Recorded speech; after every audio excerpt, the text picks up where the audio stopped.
खबरों में और एनपीए बंद करने के फैसले के खिलाफ शिमला के अलावा हिमाचल में दूसरे जिलों के अस्पतालों में भी डॉक्टर्स ने पेन डाउन स्ट्राइक की है। हालांकि इस स्ट्राइक में आपातकालीन सेवाओं को बाहर रखा गया है।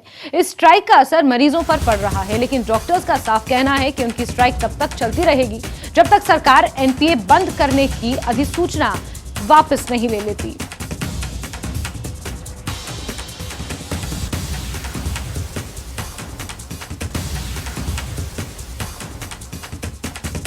तो आपको हम 5 तस्वीरें दिखा रहे हैं। ये अलग अलग मेडिकल कॉलेज की तस्वीरें हैं और अस्पतालों की तस्वीरें हैं, जहां पर एनपीए पर अब आर और पार की लड़ाई इन प्रशिक्षु डॉक्टर्स ने छेड़ दी है।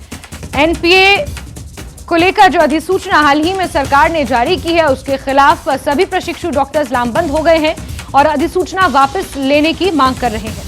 इसी के मद्देनजर हर दिन 9 से 11 बजे की पेन डाउन स्ट्राइक का निर्णय लिया गया है, जिससे स्वास्थ्य सेवाएं प्रभावित हो रही हैं, ओपीडीज प्रभावित हो रही हैं। हालांकि आपातकाल सेवाओं को इस स्ट्राइक से बाहर रखा गया है। इमरजेंसी सर्विसेज अस्पतालों में, मेडिकल कॉलेजेस में जारी रहेंगी, लेकिन ओपीडीज इससे अच्छी खासी प्रभावित हो रही हैं। मरीजों को दिक्कतों का सामना करना पड़ रहा है। बिलासपुर, धर्मशाला, हमें कॉल दी है कि पेन डाउन स्ट्राइक होगी सुबह 9:30 से 11 बजे तक। ये हम इसलिए कर रहे हैं क्योंकि गवर्नमेंट की तरफ से एक नोटिफिकेशन आई है कि जो नए रिक्रूटिंग होंगे, अब जितने भी नए डॉक्टर्स की भर्तियाँ होंगी, उनको एनपीए नहीं दिया जाएगा।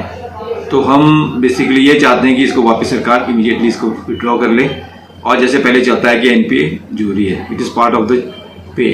तो हम चाहते हैं कि सरकार से इस अधिसूचना को वापस जल्द से जल्द ले। आज हमने ये ब्लैक बैजेस लगाकर और पेन डाउन स्ट्राइक की है 1.5 आवर की, जिसमें कि हम इमरजेंसी सेवाएं देंगे। ये जो एनपी है, नॉन प्रैक्टिस अलाउंस, ये जो हमारी बंद कर दी गई है। और ऐसा है कि हिमाचल स्टेट एक ऐसी स्टेट है जिसमें 80% जो लोग हैं वो गवर्नमेंट सेक्टर में आते हैं। अगर हमारा एनपीए बंद किया जाता है तो जो जनरल पब्लिक है ये बहुत सफ़र करती है, क्योंकि इससे क्या होगा कि प्राइवेट प्रैक्टिशनर्स ज़्यादा प्रैक्टिस में आ जाएगा और इससे जो लोकल पब्लिक है उसको भी डिसएडवांटेजेस रहेगा। ये जो हम जो अभी स्ट्राइक पिछले शुक्रवार से कर रहे हैं, जिसमें हमने एक दिन काले बिल्ले लगाकर काम किया और आज से हम लोग 9:30 से लेकर 11 बजे तक जो हम पेन डाउन स्ट्राइक कर रहे हैं, उसकी यही वजह है कि 24 मई को जो हमारा नॉन प्रैक्टिसिंग अलाउंस यानी कि एनपीए सरकार ने उसे बंद कर दिया था, तो उसी के विरोध में ये स्ट्राइक की जा रही है। सरकार द्वारा जो अधिसूचना जारी की गई है, जिसमें नए डॉक्टर्स जो हैं उनका एनपीए नॉन प्रैक्टिसिंग अलाउंस उसको बंद करने के बारे में कहा गया है, तो उसी के विरोध में आज हम ये प्रोटेस्ट कर रहे हैं।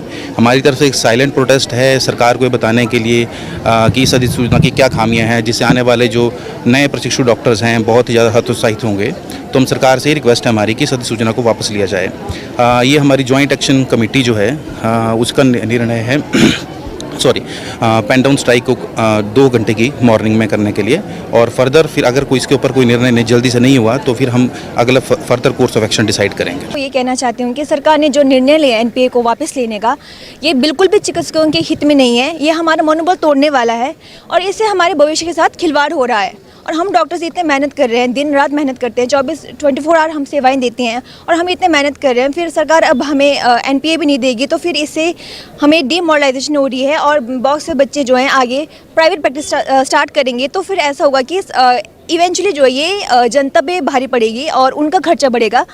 तो फिर सरकार से यही विरोध से आग्रह है कि वो अपना ये जो निर्णय वापस ले ले और फिर हमें एनपीए दे दे।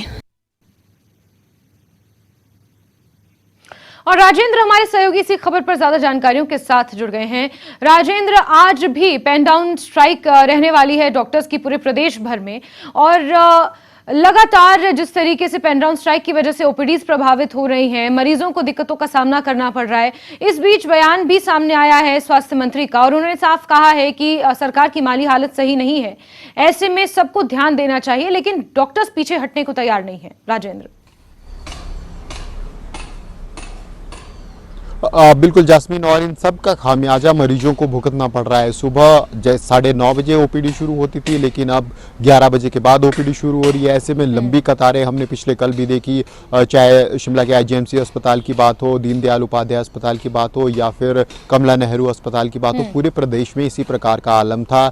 लंबी कतारें ओपीडी के बाहर देखी गई और काफ़ी देर तक, हालांकि सफ़र डॉक्टर्स को भी करना पड़ा, क्योंकि सभी मरीज को अटेंड करना, डॉक्टर्स को सभी मरीज को अटेंड करना होता है। तो ऐसे में काफ़ी दिक्कतें मरीजों को भी हुई और डॉक्टर्स को भी हुई। अब कब तक ये सिलसिला चलता है ये देखना होगा, क्योंकि कहीं ना कहीं से इंटरफेयर अब सरकार को भी करना होगा इस पूरे मसले के ऊपर। डॉक्टर्स ने साफ डॉक्टर्स की तरफ से कहा गया है कि अगर सरकार जल्द अपना निर्णय वापस नहीं लेती है या समस्या का समाधान नहीं निकालती है तो फिर ये जो समय पेन डाउन स्ट्राइक का है ये इंक्रीज करेंगे। अभी 1.5 घंटे का समय है, अब अगले 2 दिन, अब कल बैठक होने की उम्मीद है डॉक्टर्स की, दोबारा रेजिडेंट डॉक्टर्स की बैठक होगी, उसमें फिर से निर्णय लिया जाएगा और ये टाइम इंक्रीज किया जा सकता है। अब ऐसे में सरकार के ऊपर सब कुछ निर्भर है। मुख्यमंत्री आज शिमला पहुंच चुके हैं, तो क्या वो निर्णय लेते हैं, इस पूरे मसले को किस प्रकार से देखते हैं, ये ज़रूरी होगा, क्योंकि अब धीरे धीरे समय भी जैसे व्यतीत होता जा रहा है तो लोकसभा चुनाव नज़दीक आते जा रहे हैं। दोनों राजनीतिक दल चुनावों की तैयारियां भी कर रहे हैं। ऐसे में बड़ा अब संकट सरकार के समक्ष हो गया है। और एनपीए की अगर हम बात करें तो पिछले लंबे समय से, पूर्व सरकार के समय से, अब पहले 30%, 35% एनपीए डॉक्टर्स को मिलता था, फिर 30% हुआ, उसके बाद 25% हुआ, फिर 20% एनपीए डॉक्टर्स को अभी दिया जा रहा था, लेकिन इस पूरे को सरकार ने बंद कर दिया है। अब देखना होगा क्या आगे निर्णय रहता है। हालांकि जो न्यू पे स्केल मिले हैं कर्मचारियों को, उनमें डॉक्टर्स की जो पे है उसमें काफ़ी इंक्रीज हुआ है, जिसके बाद ये निर्णय प्रदेश सरकार ने लिया है। हालांकि माली हालत का ज़रूर जिक्र किया जा रहा है प्रदेश की, लेकिन अन्य कर्मचारियों की अगर हम बात करें, अन्य विभागों की बात करें, तो वहाँ सरकार की तरफ से घोषणाएं की जा रही है। तो ऐसे में डॉक्टर्स का यही सवाल है कि अगर प्रदेश की माली हालत ठीक नहीं है तो फिर सबके साथ समान व्यवहार होना चाहिए। एक तरफ प्रदेश सरकार इंक्रीज कर रही है। बिल्कुल राजेंद्र, और अब देखना होगा कि डॉक्टर्स के इस विरोध का किस तरीके से सरकार जवाब देगी, क्योंकि इससे पहले स्वास्थ्य मंत्री के साथ जो बातचीत हुई वो बेनतीजा रही थी। अब आगे आने वाले समय में सरकार का क्या रुख रहेगा ये देखना अपने आप में काफी महत्वपूर्ण होगा, क्योंकि कहीं ना कहीं प्रदेश की स्वास्थ्य सेवाएं इससे प्रभावित हो रही हैं। राजेंद्र, हमसे जुड़ने के लिए आपका बहुत शुक्रिया।